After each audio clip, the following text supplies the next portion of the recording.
Well, hello, my good friends. Larry here, and it's time to announce the winner of this student fountain pen.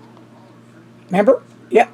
So, we got everybody's name in, and Mr. Announcer ran it through the... Siri this time, actually.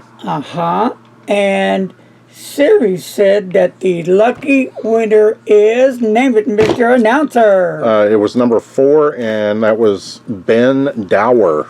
Ben Dower. And Ben, you're from Austin, Texas. Wow, how cool is that? So, Big Ben, what I need for you to do is send me your full mailing address. Don't forget, full mailing address ASAP, so I can get this to you ASAP. Hey, everybody, thanks for joining in the giveaway. You never know what I'm going to be giving away, when I'm going to be giving away, how I'm going to be giving away. I just give, as long as the good Lord lets me do it.